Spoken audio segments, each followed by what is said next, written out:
మీ పేరు బ్రదర్? ఏ channel? Very nice. అయితే V6 Vivek గారిది కూడా చక్కటి గెస్ట్ హౌస్, ఫామ్ హౌస్ నీళ్ళల్లోనే ఉంది. మీరు నేను V6 వివేక్ గారిని కూడా కొడతా ఉన్నా, V6 సంస్థను కూడా కొడతా ఉన్నా. దయచేసి మీ V6 వాళ్ళు వెళ్ళి 2 కెమెరాలు చక్కగా పెట్టి V6 వివేక్ గారు ఎట్లా కట్టారో అందులో అది కూడా తీయండి.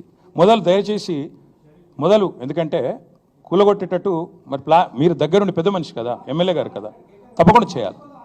నేను అనేదల్లా ఒకటే, ఖచ్చితంగా సరే రేవంత్ రెడ్డి నువ్వు కాదు కదా, నీకు ఎందుకు టెన్షన్. కానీ నేను అనేదల్లా ఓకే థ్యాంక్ యూ, అంత ఆవేశపడకు. ఇంక కూలగొట్టట్లేదు, వివేక్ గది ఎట్లా కాపాడుకుంటాడు. కానీ నేను అనేదల్లా ఏంటంటే, నా అఫిడవిట్ ఏదైతే ఉందో ఇట్స్ పబ్లిక్ డాక్యుమెంట్.